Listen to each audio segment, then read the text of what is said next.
Hey, welcome back. This is my review of episode 4 of Wheel of Time over on Amazon Prime. And on my last video, I basically said that the first 3 episodes felt like it was like B movie quality. So, did episode 4 deliver, or was it kind of more of the same? Let's find out. At the end of the last episode, the Aes Sedai had captured a man calling himself the Dragon Reborn. In this episode, after healing Moiraine, the group struggles with keeping him in check. Nynaeve and Lan forge a friendly relationship. Egwene and Perrin learn more about the Tuatha'an. Thom, Mat, and Rand stop at a small farm where tragedy strikes. Now, I was pretty vague in my description of what the episode is about, but I'll just say this. If I were watching this review, I probably would want to just go ahead and stop until I actually watch the episode, because I'm going to be talking about some things, not in super spoilery detail, but I'm going to be talking about some of the overall movements of the episode. Maybe you should watch it for yourself before you watch this review.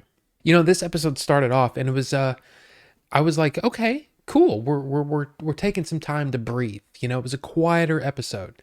And I was really enjoying it all the way up until like the last 10-15 minutes where all the things happened. It seems so strange to me that in 1 week, right, just between episodes 3 and 4, there seemed to be a jump in the quality. I mean, like, I think the character work was better. I think the CG was better. Like, everything seemed to be improved just in that short amount of time. I'm not sure what happened, but yeah, I was really enjoying that break in the action. The chance to be able to sit with the characters and think about them and have them talk to each other and relate to each other. And I think that was something that was really important. And of course, one of my favorite things is when one character talks about another character, because you get a lot of information, not just about the character they're talking about, but the character that's talking about that character. If that makes any sense. There was so much great character work that it almost overshadows the, I mean, come on, the huge crazy battle scene toward the end of the episode. It was really well done and got a lot of like chills, like oh wow, okay, this is, we're in it now. We're really in it. If you've read the books and you're expecting to see everything, well, I just don't think that's a feasible thing. I mean, we've got the first season here is supposed to only be 8 episodes, and this is episode 4. So we should be roughly halfway through the book. And that book is fat. The book was 700 and what, 62 pages, I think, the hardback. That's a big book. There's a lot of story there, a lot of things that are just not going to be included in an 8-episode series. We had a lot of discussions on the last video, and thank you, by the way. That video was one of my fastest growing videos on the whole channel, and that was really cool to see. So I really do appreciate that. But if you read the books, right, I think that the showrunners are doing as much as they can to throw us a bone, right, to show us those things that we've always wanted to see. We've always wanted to see some of this stuff realized on screen. I get that, and I think that's awesome. But I also think, and I have to say this as delicately as possible, but I don't think we're the intended audience. If you've read the books, it's not really for us. It's for those people that have never read the books before. And I mean, that's just the truth. Now, that being said, I think that they've done an amazing job.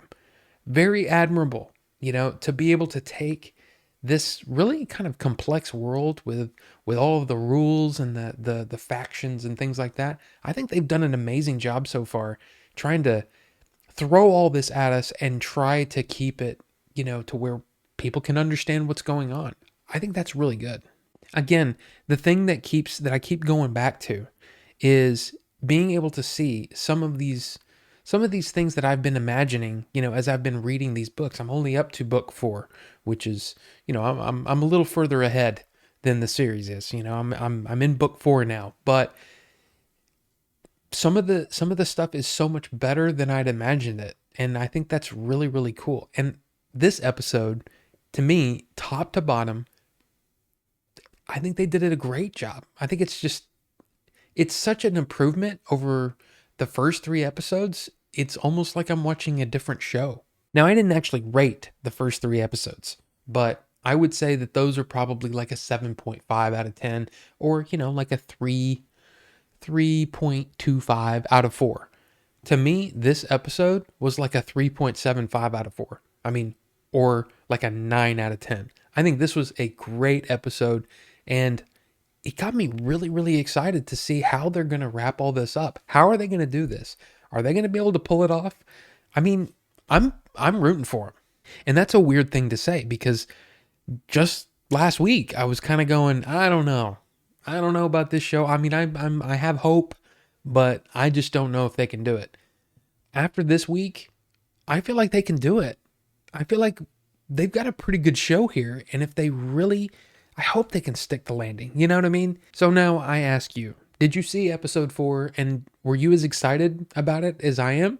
Or were you still just like, oh man, I can't believe they did that. Oh, this thing about, with Matt and the dagger and the Aes Sedai doing the thing with the Dragon Reborn guy person.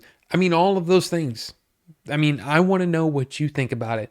Let me know down below, and we will continue to discuss this, because I think this is great. I think this is really, really fun. So thank you all so much for watching, and we'll see you on the next one.